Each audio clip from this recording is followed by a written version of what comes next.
Howdy, everybody. Today is Sunday, the 9th of July, 2023. And I want to talk about a couple Green River knives.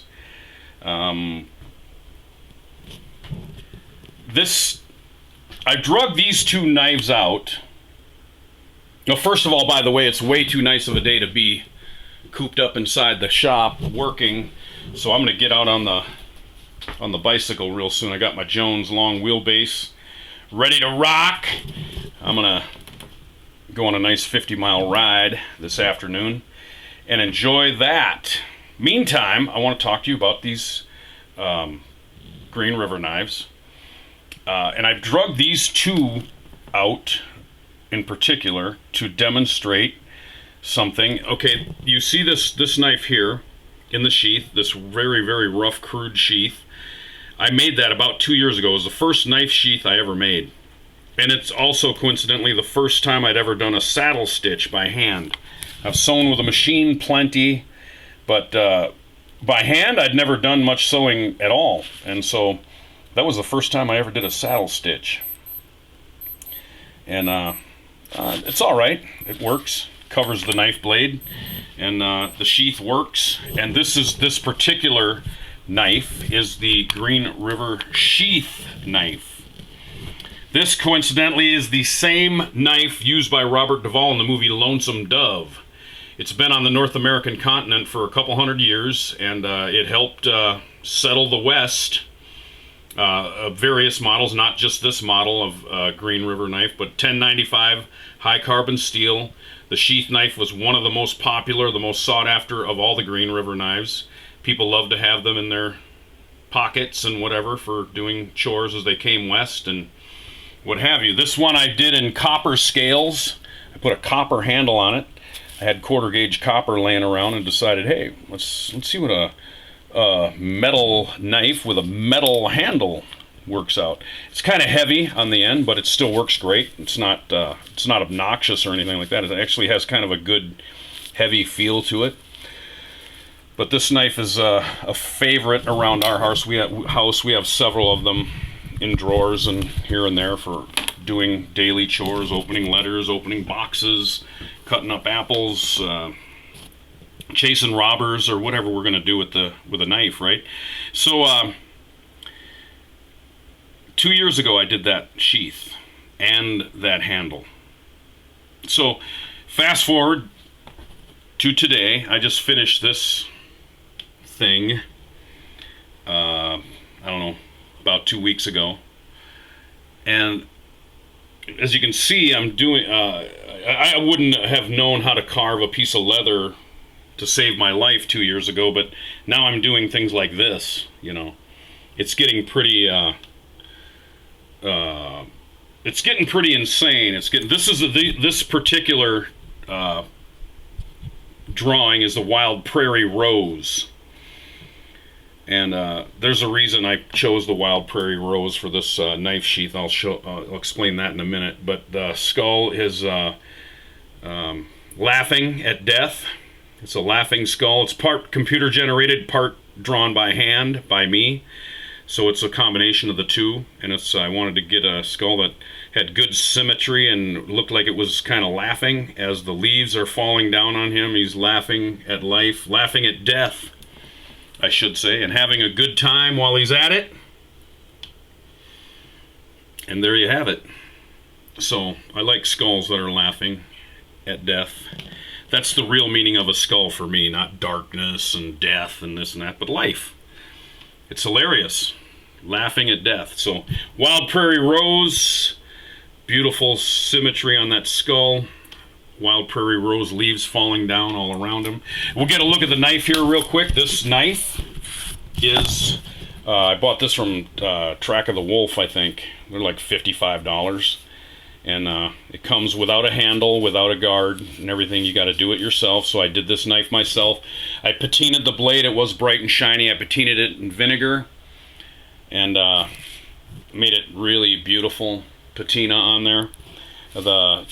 The finger guard was put on with JB weld. First time I've ever done that. I didn't use solder. I used JB weld. We'll see how that works out. And I didn't really do much to it. It pretty much came from the way it came from the factory. I just smoothed it out a little bit with a little sandpaper and put it on there. And the scales, the handle for this knife is black canvas micarta. And I chose that because I wanted something really, really tough. This is my camp knife. I bring this knife camping with me. It chops wood, butchers animals, self-defense, whatever. That's what this knife is made for. So I didn't polish it. I didn't try to make it look pretty. It's a tool, and I am going to use it, just like any old Phillips screwdriver or something like that. So, and I made the sheath for it, and I'm going to etch the blade. I think I'm going to do some etching on the blade. I've done some etching on some other blades, some tomahawk blades and things like that. But I think I'm going to etch this one. I just haven't got around to it yet. I've used it camping a few times already. And I wanted it very, very tough to handle tough camp chores. Digging, chopping, cutting, scraping, hitting, striking, whacking, and stacking. So that's what that knife is for. It's not really for sale. I made it for myself. I made the sheath square because I'm still thinking about popping holes in here, or maybe cutting a slot in here and adding a belt to hold on to some things. Maybe strapping around your leg if you're carrying it around. You know, whatever. But anyway, so my point is in all of this, and then here on the back is the Wild Prairie Rose. The reason I picked the Wild Prairie Rose is because of one of my favorite authors, Rose Wilder Lane, who was born here in South Dakota, and I'm a South Dakotan, and she was named after the Wild Prairie Rose. So her mother, Laura, named her Rose. And Rose was a writer of nonfiction and, adult literature, whereas Laura wrote children's books. So I was much more enamored with the daughter, Rose, than the children's books. So as you can see, I put one of her quotes from her book, The Discovery of Freedom, on my knife sheath here. Every human being, by his nature, is free. Rose Wilder Lane. That's in the book Discovery of Freedom. Read that book. It's a very important book. Everybody should read it. So, my point in dragging these out is that 2 years ago I would never have dreamed of never even dreamed of doing something like this. I would never even have thought, that I could do something like this. And even so, it's not that great. I wasn't really trying hard. I wasn't trying to make it perfect and professional. I just went through it and made it up one afternoon, did the whole thing in, a few hours, putting it together. And often I don't know what I'm going to do before I start. I just play it by ear. And this is how this one came out. I just made it all up by ear. And that's the result.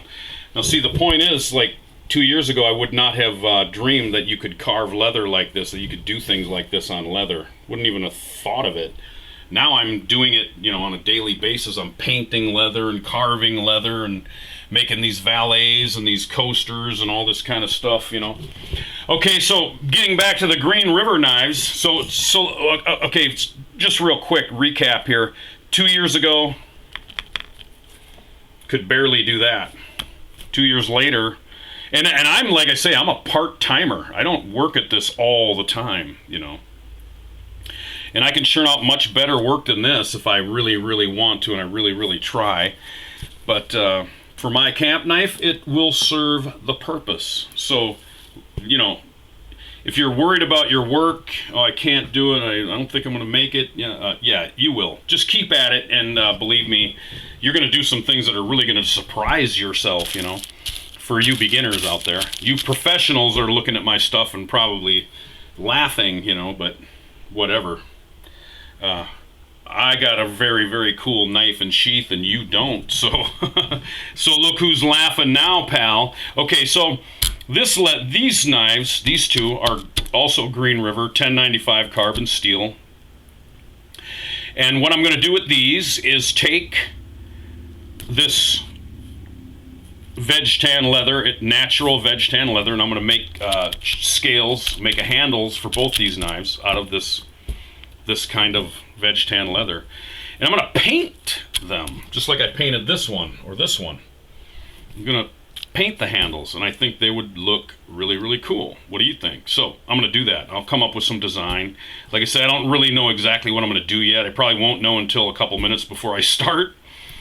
But I got a few ideas, but there you go. So that's my Green River, a few Green River knives for the day.